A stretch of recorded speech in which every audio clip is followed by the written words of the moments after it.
I'd like to talk to you today about a concept from my forthcoming book, Stepping Up: How Taking Responsibility Changes Everything. What I want to talk about are two numbers, 100 and 0, two numbers that I believe are game changers. You see, I've been talking about this concept of 100-0 for over a decade, and it gets more response among my clients than almost any other concept I've ever talked about.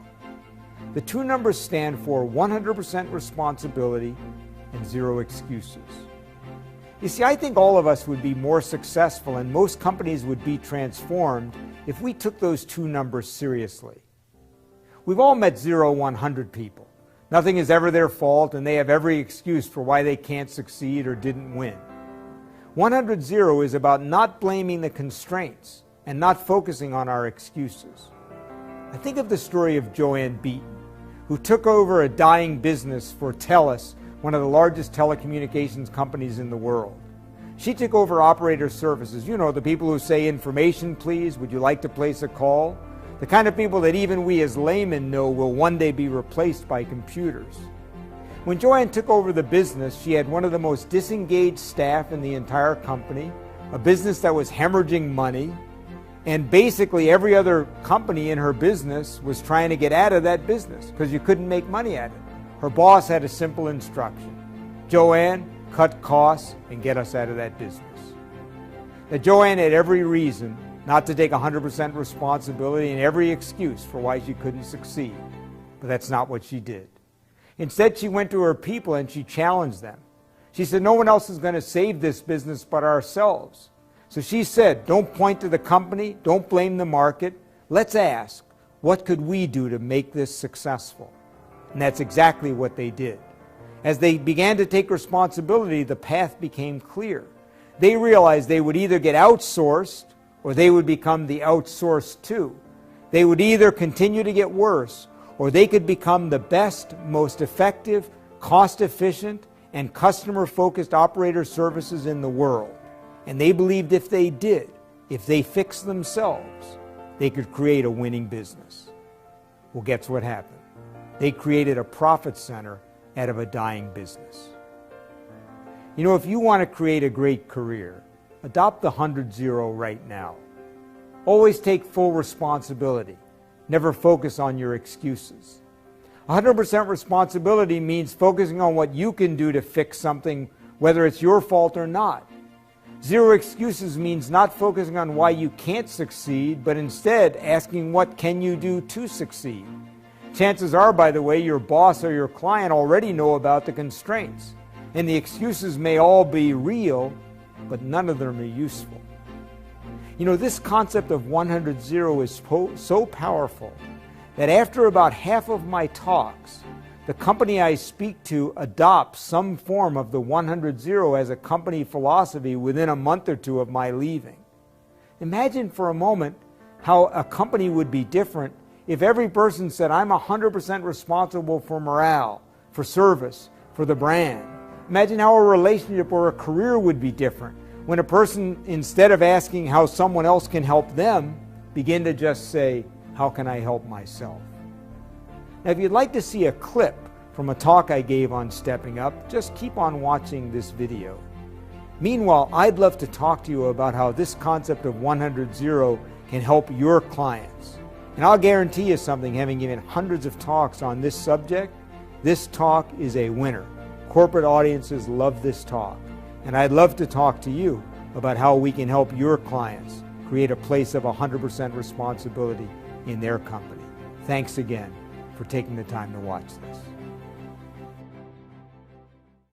And then I love what she said to me. She said, if someone wants to be the teacher of the year, the pharmacist of the year, the optometrist, the optician of the year, she said, the husband or wife of the year, the parent of the year, she said, every year just have one thing you're working on being fundamentally better at. And I'd ask you right now, what do you want to be fundamentally better at your job? What do you want to be fundamentally better at as a parent, as a spouse? You know, I don't know if any of you play a musical instrument. I always wanted to learn to play a musical instrument, and so but I tried guitar a couple of times, but I had a fatal flaw. I never practiced. Any of you ever do that? You know, you go to the lessons, and I'd come back the next week, and the instructor would say, well, you haven't improved at all. Well, did you practice? Well, no. And honestly, the reason is because I'm an extrovert. I don't know about any of you in the room. I'm kind of an extrovert. I don't really like sitting around practicing by myself. So a friend of mine said, after all these years, said, John, you should take up the African drum. He said, because it's an extrovert's instrument. You know, you don't kind of play by yourself. You don't even have to learn to read music. You just got to kind of feel it in your bones, right? And then, of course, another friend said, well, of course, you know what they call people who like to hang out with musicians, don't you? And I said, what? He said, drummers. But anyway, so I sign up in the hippie district of my city. I sign up for a weekly drumming class, right?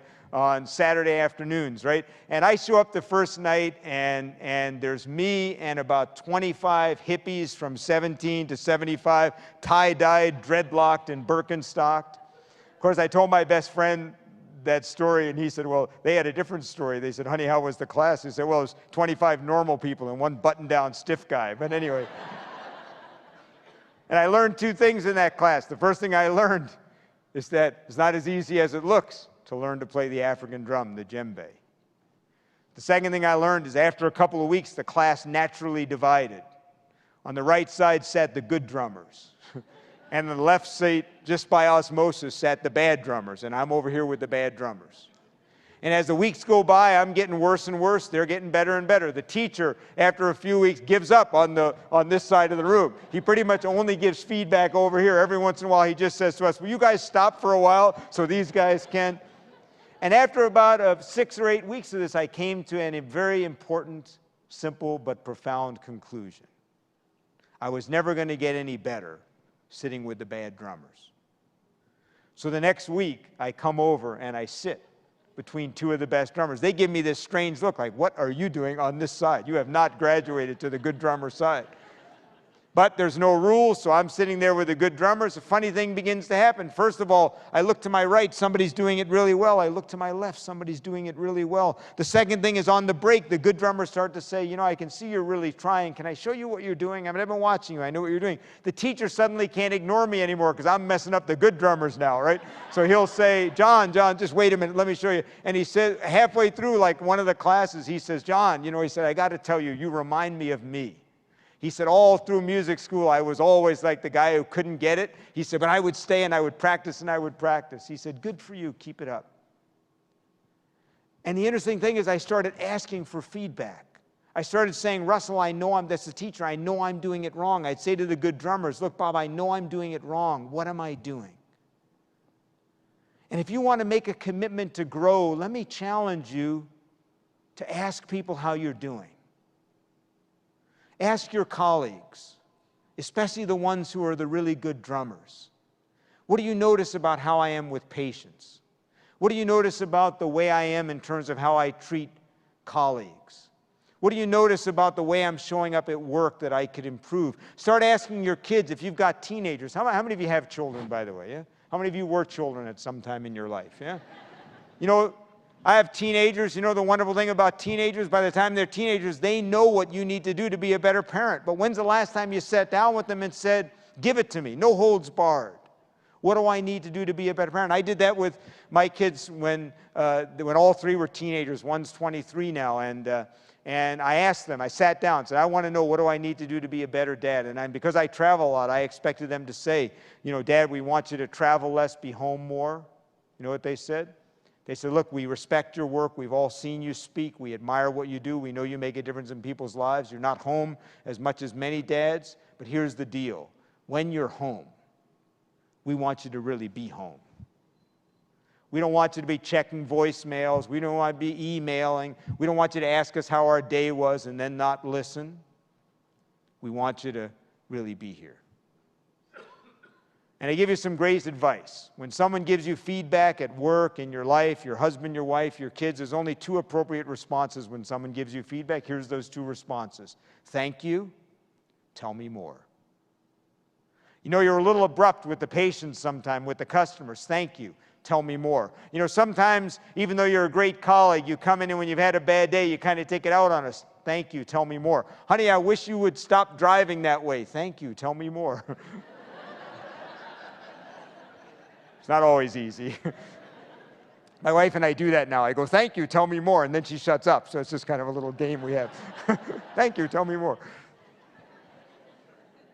When's the last time you asked for that heartfelt feedback? And when you go and you get that performance review, those of you who get a performance review, instead of going in and thinking, oh man, I got to sit through this again, ask more questions.